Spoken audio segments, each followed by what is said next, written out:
안녕하세요. 저는 이혼한 여자이고 30대 후반입니다. 이런 공개적인 공간에서 이혼 사연을 올려보게 될 줄은 몰랐네요. 제가 어젯밤 아빠 꿈을 꿨는데요. 우리 아빠는 어쩔 수 없는 사정 때문에 좀 빨리 단명하셨어요. 그래서 더 어젯밤 꿈에서 본 아빠가 더 반가웠고 보고 싶은 마음과 더불어 다시 떠오른 지난날의 상처 때문에 사연을 써보려고 합니다. 제 인생에서 가장 도려내고 싶은 한 부분을 용기 내서 들려드리고자 하니 많은 관심 부탁드려요. 한때 의사를 준비했던 저는 의대생으로서 유학까지 다녀오며 공부하다가 도중에 포기하고 급하게 대기업 쪽으로 방향을 틀었습니다. 이유는 아빠의 건강 악화로 병원비를 벌기 위해서였어요. 제가 의학 공부를 마음 편히 하기에는 아빠 병원비를 엄마 혼자 부담하기엔 너무 버거웠으니까요. 한참 의대생일 때 대인관계가 좋은 편이었는데 그 인연 덕분인지 제가 의사의 꿈을 포기하는 걸 주변 동기나 선후배들이 많이 안타까워해줬습니다. 그러던 중 우연히 술자리에서 만난 사람이 바로 남편이었어요. 남편은 병원장 아들이었고 우리 학교 선배의 친구였더군요. 남편은 병원장 아들이었지만 병원 일을 하는 사람은 아니었어요. 저처럼 대기업에서 일하는 사람이었는데 그게 오히려 저와 대화의 물꼬를 트는 데에 한몫했던 것 같습니다. 아무튼 그 인연으로 저와 남편은 결혼까지 꼴이 나게 되었어요. 어떻게 보면 시집 잘 갔다고 생각할 수도 있을 거예요. 실제 제가 결혼할 때 사람들이 다 저보고 땡 잡았다고 했거든요. 사실 저도 초반에 그렇게 생각했고 우리 친정 부모님도 사위를 과분한 존재로 생각했었습니다. 일단 저와 친정 부모님의 마음을 뒤흔들었던 건 남편의 배경보다는 지극한 효심 때문이었어요. 남편은 어른에 대한 마음가짐이 참 기특한 사람이었습니다. 기본적으로 어른한테 예의가 바르면 됨됨이가 된 사람이라고 생각했거든요. 제가 그 사람의 인생 모든 걸 낱낱이 알아볼 수 없었기에 사람을 판단하는 데에 그것이 최선이라서 봤습니다. 결혼을 마음먹게 된 이유가 그게 제일이었어요. 남편의 효심은 우리 친정 부모한테까지 뻗쳤는데요. 아빠가 그때 간경화라서 몸이 급격히 안 좋았습니다. 남들은 아빠가 사위 데리고 술도 같이 한잔하면서 딸 부탁하고 술친구도 하고 그러던데 아빠는 사위한테 그렇게 해줄 수 없어서 미안해했어요. 하지만 남편은 다른 방법으로 아빠와 말동무가 되어주었는데요. 남편이 시부한테 개인적으로 부탁해서 우리 아빠를 시부 병원으로 옮겼어요. 그리고는 시부가 병원장으로서 우리 아빠를 많이 신경 써줬고 남편은 퇴근하고 시간 내서라도 병원에 들러서 우리 아빠에게 얼굴을 비췄습니다. 시부 병원이 남편 집 가는 방향에 있어서 남편이 병원을 더 잘 들여다볼 수 있었죠. 처음엔 너무 관심을 과하게 줘서 괜히 남편한테 부담될까봐 그렇게까지 하지 않아도 된다고 그랬거든요. 그런데 남편이 그저 좋아해서 한다는 말 때문에 더는 말릴 수가 없었습니다. 저보다 더 많이 신경을 써주니 얼마나 든든하고 고마웠는지 모르죠. 당연히 결혼하기 전에는 이렇다 할 문제가 없었습니다. 시부모님 두 분 다 제가 의료계에서도 일했고 대기업에도 종사하고 있으니 자기네 집안과 찰떡궁합이라면서 좋아해줬어요. 그런데 대체 어찌 된 건지 결혼을 하고 나니까 도드라지게 제 심기를 건드는 사람이 있었는데요. 바로 시모였어요. 시부도 괜찮고 남편도 괜찮았는데 유독 시모만이 성질머리가 구시대적이었다는 겁니다. 이런 식으로 표현하는 게 맞을지 모르겠는데 제 기준에서 시모는 다소 조선시대 발상을 갖고 있었습니다. 아마 이렇게만 말해도 알아듣는 며느리분들 계실 겁니다. 앞뒤 꽉꽉 막혀서 그저 보복심리로 옛날 며느리상을 밀어붙이는 어른들을 말하는 거예요. 그게 저를 너무 괴롭게 만들었다는 거죠. 주로 어떤 식이었냐면요. 일단 저희 친정집 얘기부터 들어보시고 비교해보세요.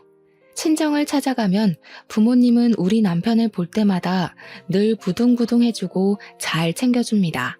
아빠가 병원에 입원해 있으니 저희는 주로 병원을 찾거나 아니면 엄마 혼자 있는 친정집을 방문했거든요.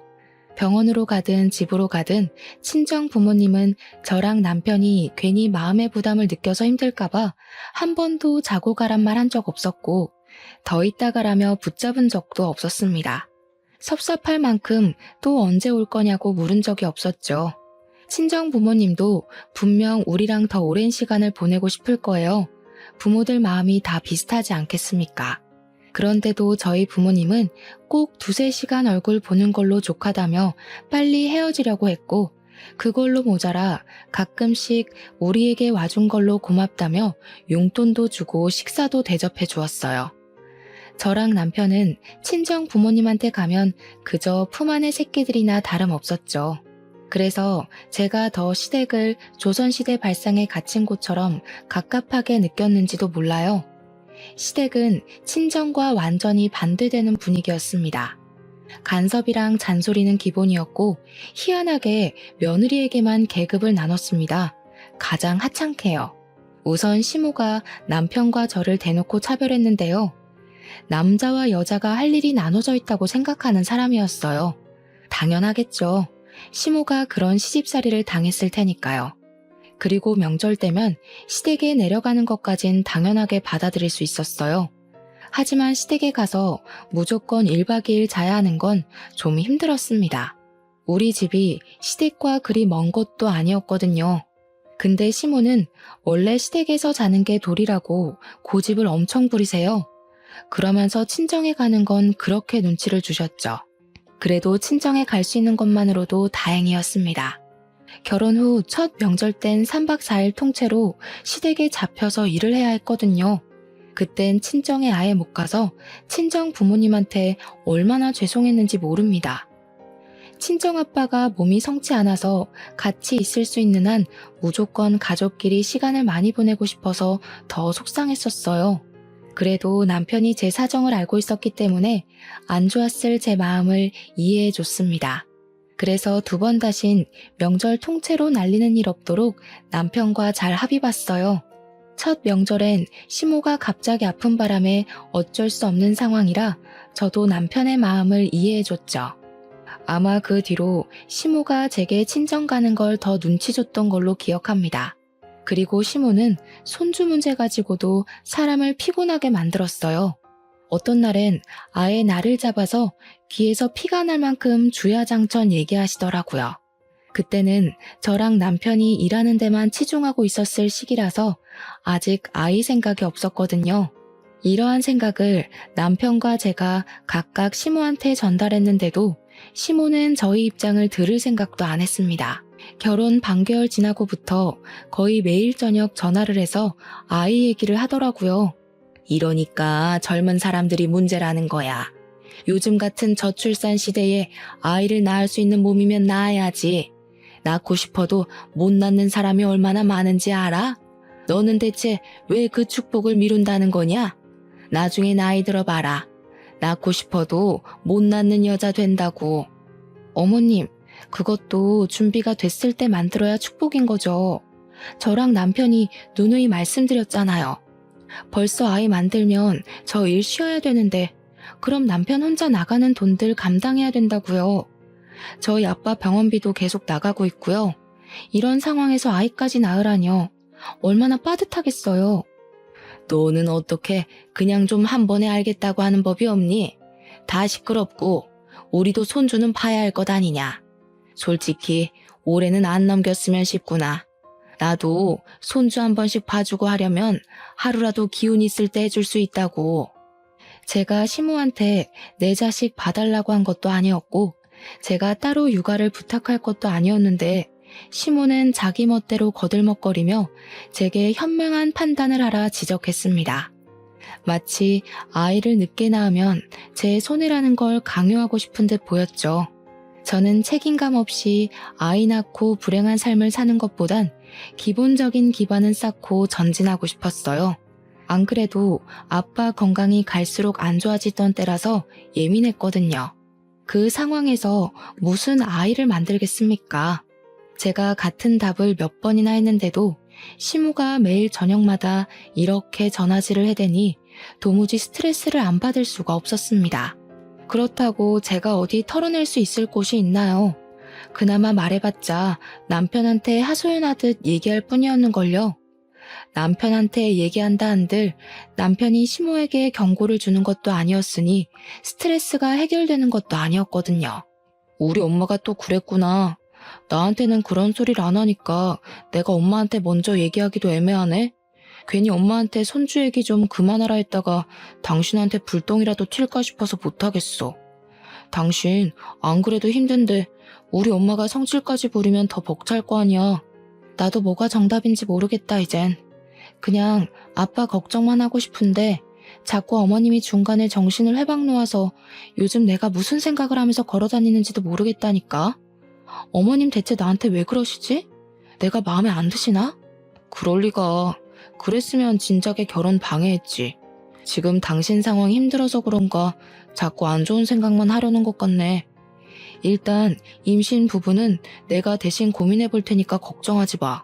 그래도 남편까지 저를 들들 볶았다면 정말 정신을 못 차렸을 텐데 그나마 남편이 제 투정을 다 받아줘서 숨 쉴 작은 구멍 정도는 집구석에 남아 있었습니다. 저는 친정아빠의 건강이 더 안 좋아졌다는 소식을 듣고 난 후부터 자주 병원을 방문했어요. 특히 평일에는 퇴근하면 거의 무조건 병실에 들렸다가 귀가했습니다. 이건 남편도 결혼하기 전부터 결혼 후까지 함께 해주는 부분이었고 제가 이렇게 하는 것에 대해서 다 이해를 해주었습니다. 근데 어느 날엔 남편이 시모한테 연락이 왔는지 볼일 있다고 병실에 못 들린 적이 있었습니다. 저 혼자서 친정 부모님 만나 뵈러 또 아빠 병실을 찾았죠. 그런데 하필 그 타이밍에 시모가 우리 신혼집을 찾아왔나 봅니다. 남편이 시댁을 방문하는 건 줄 알았는데 시모가 저희 집으로 오는 거였더라고요. 남편은 제 생각해서 제가 친정아빠한테 가 있도록 일부러 말을 안 한 것 같았거든요. 그래서 저는 전화 받기 전까지만 해도 시모가 저희 집에 있는 줄 모르고 있었습니다. 나다. 너 지금 어디니? 시간이 한참 늦었는데 집에 안 들어와서 전화해본다. 우리 아들은 벌써 들어와서 씻고 있거든? 언제 들어올 거니? 아, 어머님, 지금 저희 집에 계세요? 연락도 없이 오셨네요. 남편한테 들은 얘기가 없어서 어머님 계신 줄 몰랐어요. 저 지금 아빠 병실에 와 있어요. 아무래도 당장 집에 못 갈 것 같아요. 여기서 저녁 먹고 들어가기로 했거든요. 거기서 저녁을 먹겠다고? 그럼 나랑 우리 아들 저녁은 어쩌고?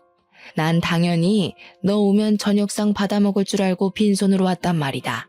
나더러 여기까지 와놓고 쫄쫄 굶고 가란 말이니? 갑자기 전화해서 웬 밥 타령인지. 남편한테 용건이 있어서 찾아온 거면 남편한테 밥 얻어먹으면 될 것을 왜 저한테까지 전화해서 마음 불편하게 하는 건지 모르겠더군요.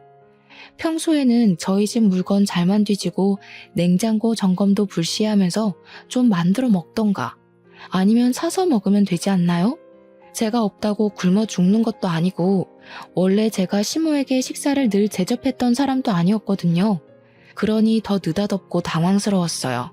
그러니까 시모한테는 감히 안주인되는 여자가 자기 남편의 끼니를 안 챙겨주고 늦은 시간까지 밖에 있다는 것이 용납 안 되었던 것 같았습니다. 시모는 한번 마음대로 판단하기 시작하더니 그 뒤부터는 작정하고 소설을 쓰기 시작했어요. 저를 여태 남편 밥도 안 해먹인 파렴치한 마누라라고 보았죠. 그래, 내 아주 잘 알았다. 친정만 들여다보느라 네 신랑 쫄쫄 굶는 건 신경도 안 썼나 보구나. 네 시애비가 네 아빠를 지극정성으로 모시고 있는 줄도 모르고 감히 이런 식으로 나온다 그거지? 어디 지금처럼 계속 친정만 챙기면서 살아봐라. 시모는 그렇게 삐쳐서 전화를 끊어버렸습니다. 제 기분이 안 좋으니까 친정엄마가 그걸 용케 알아보고는 집에 무슨 일 있는 것 같은데 얼른 가보라고 하더라고요. 엄마랑 같이 저녁 먹기로 한 상황이었는데 시모 때문에 기분을 망치는 바람에 엄마 마음까지 불편하게 만들어버린 상황이 되어버렸어요. 고작 자기랑 남편 밥 안 차려줬다는 것 때문에 말이죠. 저는 그것이 좀 짜증이 나서 그냥 시모를 잠깐 무시하기로 했습니다. 시모도 예의 없이 제 기분대로 행동하는데 저도 순간적으로 그러고 싶었어요. 물론 시모 말대로 시모 덕분에 친정아빠가 병원장의 직접적인 관리를 받긴 했어요. 그건 정말 감사한 일이죠. 하지만 그것이 시모와 노예 계약을 위한 조건은 아니잖아요. 저는 저희 친정아빠를 위해 시댁에서 주신 은혜에 대해 반드시 보답할 거였습니다. 근데 그 방식이 시댁의 노예는 아니었어요. 그래서 그냥 엄마한테 신경 안 써도 된다 하고 약속대로 저녁을 먹으러 갔죠. 일부러 친정 부모님과 더 긴 시간을 보낸 후에 귀가를 하였습니다. 솔직히 시모가 집으로 돌아가길 바라는 마음에서 늦게 귀가했어요. 그런데 아쉽게도 귀가하니까 시모가 자고 간다면서 안 자고 집에 있더라고요. 뛰는 제 위에 나는 시모가 있었나 봅니다. 아무튼 시모가 어둑한 거실을 누비면서 제가 오기만을 두 눈 뜨고 기다리고 있었던 것 같았어요. 제가 시모한테 피곤한 낯짝으로 인사를 하니까 숨 돌릴 틈도 안 주고 공격을 하대요. 막 집에 들어온 저보고 친정 부모는 잘 만나고 왔냐고 하는 겁니다. 말투가 어딘가 모르게 안 입고 온 분위기를 풍겼어요. 그 느낌을 보니까 또 무슨 말로 사람 심기 건드릴까 싶더라고요. 나름대로 각오를 하고 시모 잔소리를 잠자코 들었는데요. 어쩜 갈수록 신박하게 사람 속을 뒤집어 놓는지 몰라요. 저리 부모 마음을 몰라서야. 여자는 출가 외인이란 말 알지? 너네 부모 쪽에서도 딸이 결혼해서 잘 사는 걸 원하지 자꾸 찾아오는 거 안 좋아해. 네가 영 눈치 없는 것 같아서 말해주는 거다. 듣자마자 이건 또 무슨 해괴한 세뇌인가 싶더라니까요. 세상에 어느 부모가 자식이 품에서 떠났다고 영영 안 보길 원하겠습니까? 시모는 제가 자기보다 젊다고 뭣도 모르는 여자인 줄 아나 봐요. 그런 소리 하면 제가 식겁해서 출가 외인 신세를 받아들이기라도 할 것 같나 보죠? 왠지 시모의 신보가 짐작이 되어 더 기가 막혔는데요. 시모의 방정맞은 입은 정도를 모르고 결국 선을 넘어버렸어요. 그러니 앞으론 친정 가지 마라. 너네 친정만 챙기지 말고 남편을 챙기라고. 넌 결혼한 순간부터 남편 사람이라는 거 모르니? 세상 천지 어느 며느리가 너처럼 매일 친정에 들러붙어 있나 둘러봐라. 나 같은 시어머니는 양반인 거야. 안 그럼 너 진작에 맨발로 쫓겨났어. 시모는 감히 저더러 앞으로 친정을 가지 말라 선언했고 가더라도 무조건 자신의 허락을 받은 뒤 다녀오라고 하였습니다. 그리곤 제가 무슨 남편 소유물이라도 되는 것처럼 제가 시댁에서 행사할 수 있는 권리는 아무것도 없다는 식으로 말을 해댔죠. 뻔뻔해도 이렇게 뻔뻔한 사람이 다 있나 싶었어요. 안 그래도 아빠가 그 전날 새벽 고비를 넘겼다고 해서 그날 얼굴 보고 엄마 마음 달래주고자 저녁 먹고 온 거였거든요. 그런데 집에 들어오자마자 젖단 소리를 듣자니 심지어 평소 제가 싫어했던 사람이 짓거리고 있으니 짜증나서 저 끝내 한마디를 안 할 수가 없었어요. 그렇게 잘 아시는 분이 왜 본인 처지는 모르세요? 요즘은 남자도 출가 외인인 거 몰라요? 어머님이 이렇게 멋대로 출가 외인 집 찾아오는 거 간섭이고 오지랖이거든요. 뭐야? 간섭? 감히 시애미가 훈수 두는 걸 간섭이라고 해? 너 가정교육 좀 다시 받아야겠다. 원래 며느리는 시집 오면 시애미한테 다 새로 배우는 거야. 교육은 어머님이 더 배우셔야겠어요. 제발 뉴스라도 보세요. 명절에 인사도 안 가려는 자식들 얼마나 많은지 모르겠어요? 제사까지 싹 다 없애자고 남편 종용하기 전에 적당히 하세요. 남편도 어머님 품 떠나서 제 사람 된 자식이니까 집착 좀 그만하시고 계속 찝쩍거리실 거면 제가 뭘 하든 신경 끄시던가요. 제발 좀 하나만 하시라고요. 제가 결혼하고 나서 목청을 크게 높여본 적은 그날이 처음이었을 겁니다. 저는 저 때문에 혈압 올라 보이는 시모를 내버려두고 방에 들어가 버렸어요. 방에 있던 남편이 거실에서 큰 소리가 난 후 제가 들어가니까 무슨 일이냐고 묻는 겁니다. 한번 폭발한 감정은 더 이상 숨겨지지 않았어요. 저는 소리내어 울면서 남편한테 하소연하였습니다. 어머님 정말 너무하신 거 아니야? 날 낳아준 부모님한테 평생 가지 말라는 게 할 소리냐고. 내가 왜 우리 부모님이랑 생이별을 해야 되는데? 그렇게 살아야 할 바엔 그냥 이혼하고 말 거야. 제 말에 당황한 남편 또한 21세기에 친부모와 생이별시키는 건 좀 아니라고 생각했는지 한참 저를 달래다가 밖으로 나갔어요. 시모랑 대화를 하는 듯 했습니다. 시모가 본인 성질을 감당 못하는 건지 중간중간 큰 목소리가 나기도 했어요. 그래도 남편이 저와 못 만나게 하는 덕에 시모가 안방으로 쳐들어오는 일은 없었습니다. 시모는 그날 우리 집에서 자지 못하고 결국 남편이 댁으로 바래다 줬어요. 새벽에 괜히 남편만 고생을 했죠. 그 뒤로 시모가 저희 집에 왕래 없었던 건 아닙니다. 다만 약간의 변화는 있었어요. 시모가 저희 집을 찾아오더라도 저를 건들지 않더라고요. 제가 뭘 하든 잔소리하는 사람이었고 그 시선을 제 뒤통수에 붙이고 있던 사람이었는데 이젠 자유롭게 내버려 두셨죠. 그렇다고 저랑 사이가 완만했던 건 또 아니었어요. 좋게 말해서 자유롭게 내버려뒀다고 한 거지 사실 저를 투명인간 취급한 거나 다름없었습니다. 시모는 제가 인사를 해도 무시했고 식사를 준비해도 겸상을 안 했습니다. 그럴 거면 우리 집에 왜 자꾸 오는 건지 모르겠는데 자기 먹을 반찬과 밥을 따로 챙겨와서 냉장고에 넣어놓고 찬밥이랑 젓갈만 먹었어요. 어찌 보면 시위라고 볼 수도 있겠네요. 너무 신경 쓰이는 행동이었지만 신경 써달라고 발악하는 것 같아서 오히려 신경을 꺼버렸습니다. 저도 시모를 투명인간 취급했더니 신기하게도 시간 지날수록 마음이 점차 편해지더군요. 그렇게 좀 잠잠한 시간이 흐르는 것 같았어요. 하지만 역시 한 번 원흉은 영원한 원흉인가 봅니다. 어느 주말 아침에 또 사달이 나고 말았어요. 엄마가 저랑 남편이 좋아하는 반찬을 싸준 적이 있었는데요. 그걸로 아침상 차리려고 냉장고 뒤졌는데 감쪽같이 없어진 거예요.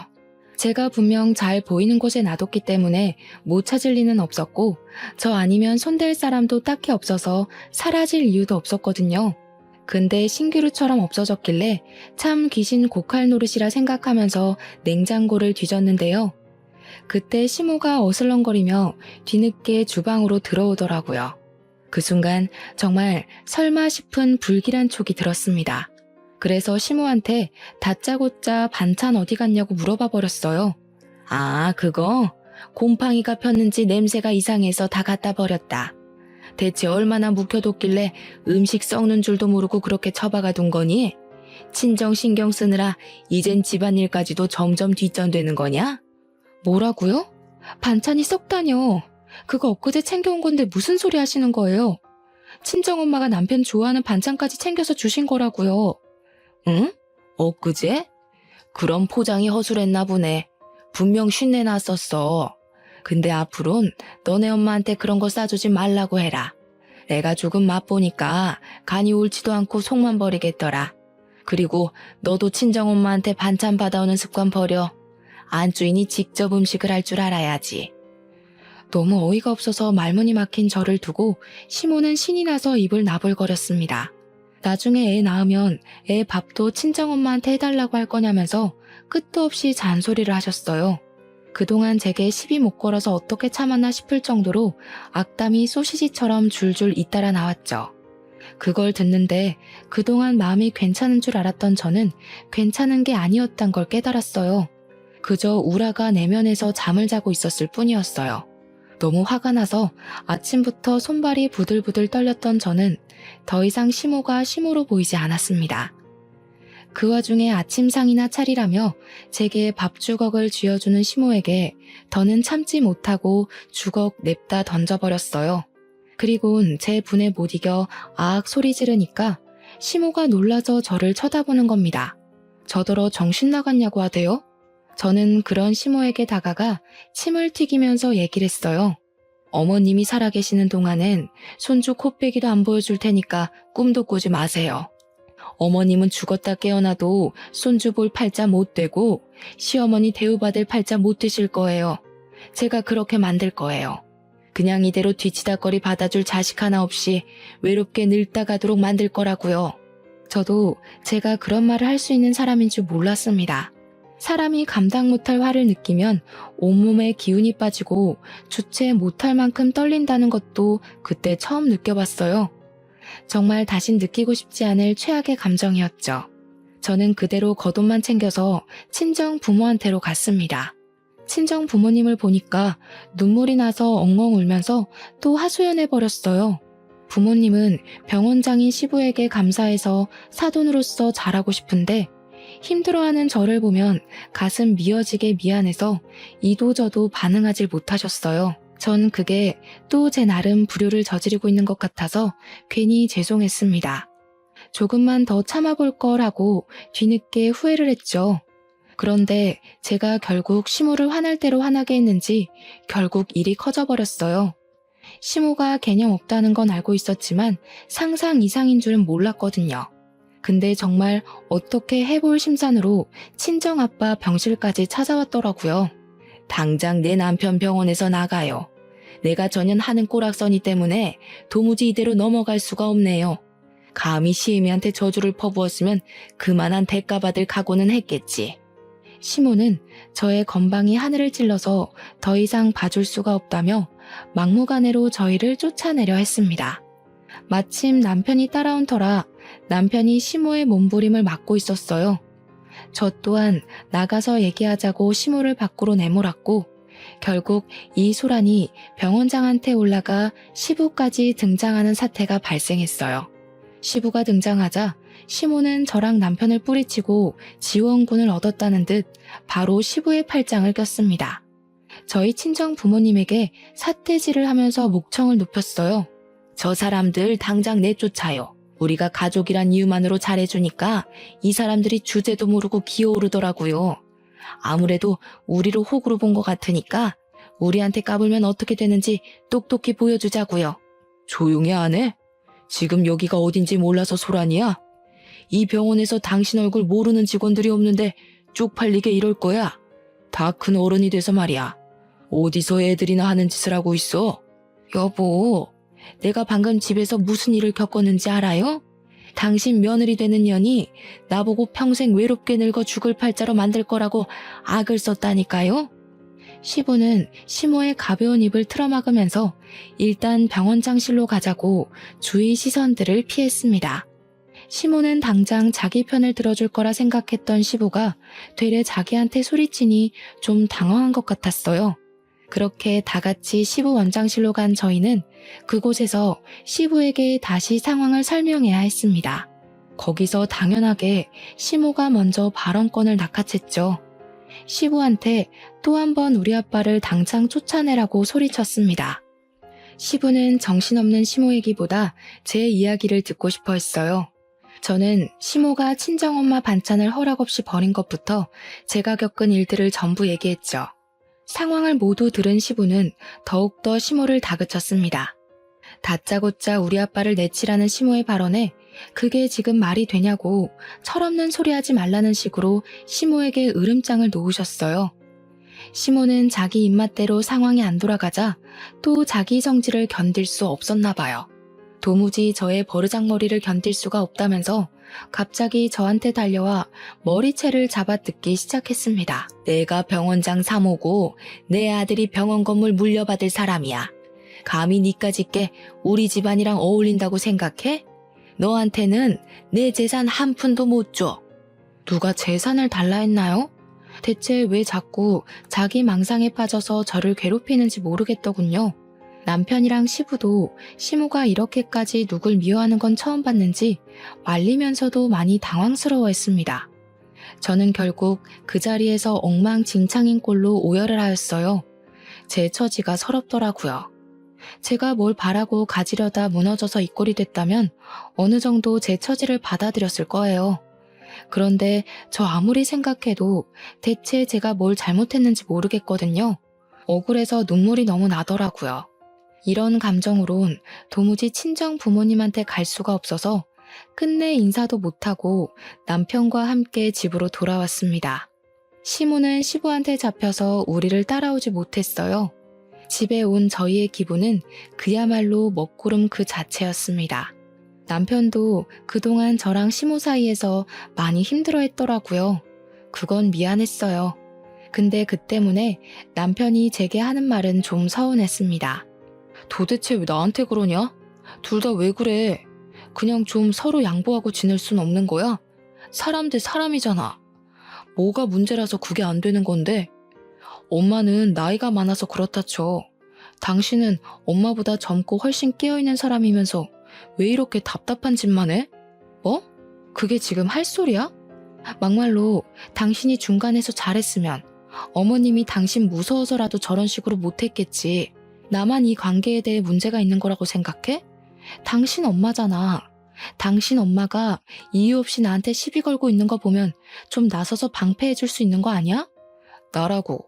뭐 장인어른 장모님이 무조건 마음에 들어서 그렇게 웃는 낯으로 만나는 줄 알아? 나도 가끔은 회사에서 스트레스 받고 오면 다 짜증나고 귀찮을 때 있어. 근데도 티 안 낸다고. 야, 비교할 걸 비교해. 당신은 회사에서 스트레스 받지? 나는 회사에서 받은 것만큼 당신 엄마한테서 더 받아. 당신도 당신 엄마가 얼마나 말도 안 되는 사람인지 눈으로 보고 듣고 했잖아. 근데도 내가 이해 안 된다는 거야? 나도 이제 모르겠다. 그냥 될 대로 살래. 당신이랑 엄마가 싸우든 말든 신경 안 쓸 거니까 나한테 얘기하지 마. 언제는 신경 쓴 것처럼 얘기한 것도 좀 웃기더군요. 아무튼 남편이 저와 시모와의 갈등을 그저 관찰자 시점에서 지켜보고 있었던 이유는 매번 더 큰 피해를 줄이기 위해서라고 했었는데요. 저는 그걸 괜히 불똥 튈까봐 핑계댄 거 아니냐고 마지막까지 지적하며 자각시켜 주었습니다. 남편은 제 말에 대답도 안 하고 거의 포기하고 싶어하는 모습이었어요. 자기는 그놈의 중립 지키느라 아무것도 안 하고 보기만 했으면서 뭐가 그렇게 지친다고 울상을 짓는 건지 모르겠더군요. 시모가 한참 제게 난리칠 땐 이혼 위기가 왔어도 친정아빠 생각해서 버틸 만큼 버텨보고자 했는데 남편이 대놓고 포기하고 싶다는 반응을 보이니까 그땐 정말 이혼을 해야겠다는 마음이 들더라고요. 남편이 아무리 저희 부모님께 잘했어도 결국엔 팔은 안으로 굽는 법인데 제가 그걸 망각했던 것 같아요. 부부가 되는 순간 남편이 제 사람인 줄 알았고 제 가족인 줄 착각했던 거죠. 그래서 혼자 의지했고 기대했는데 역시 핏줄로 연결된 가족은 이길 수 없는가 봅니다. 그날이 남편한테 가장 크게 실망한 날이었어요. 저는 그 뒤로 남편에게 더는 바라지 않았고 남편과 싸우려 들지도 않았던 걸로 기억합니다. 그러나 당장 이혼을 마음먹진 못하고 있었어요. 정말 하늘이 원망스럽게도 저희 아빠 건강은 계속해서 안 좋아지셨거든요. 이혼이 결코 가벼운 사항은 아니잖아요. 컨디션 조절이 중요한 아빠에게 딸의 이혼이란 상처를 안겨주고 싶진 않았습니다. 그런데요, 그게 아빠를 위한 길인 줄 알고 욕심냈던 제 마음이 오히려 아빠를 위험에 빠뜨리게 되는 상황이 닥쳤는데요. 어쩌면 아빠가 일찍 돌아가신 건 저 때문이라고 봐야 할지도 모르겠네요. 이건 제가 정말 이혼을 결심한 이유와도 같습니다. 결정적인 이유엔 당연히 시모란 존재가 있었고요. 그날의 시모는 아직도 제게 괴물처럼 소름 끼치게 남아있어요. 우선 제 입에서 이혼 소리가 나온 건 바로 친정아빠가 돌아가셨을 때였습니다. 앞서 시모가 저희 아빠 병실에 찾아와 난동을 부렸다 말씀드렸잖아요. 시모가 그 난리를 친 후 친정아빠는 이틀 뒤 급격하게 컨디션 저조가 찾아왔어요. 그때만 해도 고비를 지난 지 얼마 안 되었을 때였는데 또 고비를 맞게 된 셈이었죠. 숨이 겨우 붙었는데 다시 호흡장애가 찾아왔다고 이해하시면 편하시겠네요. 고비를 한 차례 넘겼을 때보다 몸이 더 안 좋았던 아빠는 끝내 뒤이어 찾아온 고비까진 이겨내지 못했던 거예요. 의사들이랑 시부까지 나서서 애썼지만 결국 가족들이랑 인사도 할 시간 없이 그렇게 갑자기 떠나셨습니다. 상황이 너무 안 좋을 때 떠나서 더 마음이 아팠던 아빠의 죽음, 그리고 아빠의 사망 선고가 내려진 순간 혼절해버린 엄마까지. 그 소식을 한꺼번에 접했을 때 저는 세상에서 제가 제일 불행하고 슬픈 처지인 줄 알았을 만큼 괴로웠어요. 그래도 남편이 장인어른에 대한 정은 있었기에 함께 눈물은 흘렸습니다. 남편 또한 아빠가 눈을 감기 전 식구들의 난잡하고 안 좋은 모습을 보고 떠난 것 같아서 마음이 많이 무겁다 했어요. 당신이 나한테 많이 실망했다는 거 알아. 그래도 장인어른 가시는 길만큼은 서로 얼굴 붉히지 말자. 나 3일장 내내 당신이랑 장모님 잘 챙기고 싶어. 장인어른한테 부끄러운 모습 만회하고 싶다. 남편은 진심으로 저를 위로해줬습니다. 그 때문에 저는 우리가 서로를 미워해서 싸웠던 게 아니란 걸 그때 좀 객관적으로 깨달았었네요. 아빠가 돌아가신 그 순간만큼은 이혼을 하고자 하는 제 마음도 지쳤던 남편의 마음도 잠깐 휴정에 들어갔습니다. 부부로서의 초심을 보이는 것이 온전히 고인된 아빠에 대한 예의라고 생각했죠. 근데 그런 마음이 길게 못 갔다는 거예요. 결국엔 그마저도 근원은 시모였습니다. 엄마가 혼절하는 바람에 장례식장은 저랑 남편이 준비를 했어요. 시부 병원과 연계된 곳이라서 시부 덕분에 비용적으로 도움을 많이 받았습니다. 친정엄마는 시부가 간호사들한테 부탁해 신경 쓸 테니 저더러 장례식에만 집중하라 하더군요. 감사했죠. 그런데 몇 시간 지나지 않았을 때였어요. 시부한테 전화가 오더라고요. 정말 미안한데 아무래도 네가 좀 와봐야겠다. 안사돈 진정시켜줄 사람이 너밖에 없을 것 같아서. 엄마가 깨어났다는 사실에 저는 더 묻지 않고 전화를 끊었습니다. 남편에게 장례식을 부탁한 뒤에 병원으로 달려갔어요. 엄마가 시부랑 간호사들 사이에서 바닥을 구르면서 울부짖고 있더라고요. 가까이 가서 보니까 엄마는 시부를 붙잡고 원망을 하고 있었습니다. 그 살인자 당장 데려오라고. 나 가만 안 둘 거야. 내가 똑같이 단명시켜버릴 거라고. 엄마는 거의 정신을 놓은 사람과도 같았습니다. 자꾸 알아들을 수 없는 얘기를 하는데 제가 알고 있는 평소 엄마의 모습과는 너무 다른 사람 같아서 무섭기도 했어요. 저는 시부에게 되레 물었습니다. 우리 엄마 도대체 왜 이러는 거냐고 말이죠. 근데 시부 반응이 의미심장했어요. 뭔가 엄마가 이렇게 정신이 나가 있는 이유에 대해서 알고 있는 듯한 표정이었습니다. 저는 그제야 시부를 더 재촉했어요. 그랬더니 시부가 간호사들을 다 물려놓고 제게 얘기를 했어요. 또 그날이 문제였답니다. 시모가 우리 아빠 병실 쳐들어왔던 그날이요. 그날 저랑 남편이 먼저 귀가하고 나서 저는 시부가 시모를 집에 보낸 줄 알았거든요. 그런데 시모가 우리들 몰래 한 번 아빠 병실로 들이닥쳤다네요. 그럴 줄 몰랐고 갑작스러웠던 상황이라서 시모를 막아주는 사람은 아무도 없었답니다. 시모가 분에 못 이겨 멧돼지처럼 돌진했는데 속도 조절을 못하고 그만 아빠 위로 엎어진 거예요. 그걸 엄마가 뒤늦게 잡아당기면서 비명을 지르자 직원들이 병실로 들어왔고 다 같이 시모를 겨우 끌어내서 시모를 내쫓았다고 해요. 그때 우리 아빠가 잠깐 쇼크가 왔다고 합니다. 그 바람에 큰일 날 뻔도 했대요. 시부가 예상하길 아마 그 충격이 컨디션에 큰 문제가 되지 않았나 얘기를 하더라고요. 정말 미안하다. 내가 너랑 안사돈한테는 참 얼굴들 낯이 없어. 아무리 용서를 구해도 소용없겠지만 정말 미안하다는 말밖에 할 말이 없구나. 내가 바깥사돈한테 감히 조의를 해도 되는 건지도 모르겠다. 그 자리에서 마치 아빠의 사망 선고를 다시 듣는 것 마냥 저 또한 서럽게 울었습니다. 엄마가 시부를 원망하는 걸 말리던 것도 더는 못하고 그저 이런 인연을 끌고 와 버린 제 자신을 원망하기만 했죠.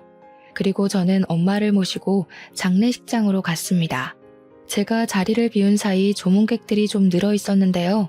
그 중에는 참 고맙게도 제 발로 찾아온 시모도 있더라고요. 저는 엄마한테 나서지 말라 했고 시모 하는 꼴이 궁금해 지켜보고 있었습니다. 시모는 우리 아빠 사진 앞에 서서 인사하고 절하더니 금세 앉을 곳을 찾아가 떡이나 주워 먹더라고요. 그러면서 하는 소리가 뭔 줄 아시나요? 아이고야, 잘 돌아가셨네. 오상이 따로 없다. 어차피 죽을 팔자였는데 잘 됐지 뭐. 식구들 주머니 사정은 더 이상 걱정 없겠다. 그러게 딸 교육을 잘 시켰어야지. 자기 딸내미 건방진 거 대신 벌 받은 거야. 이건 일부러 우리더러 들으라고 하는 소린지 아니면 저랑 엄마가 같은 자리에 있다는 걸 모르는 건지 시모는 그 재수없는 목소리를 숨기지 않았습니다.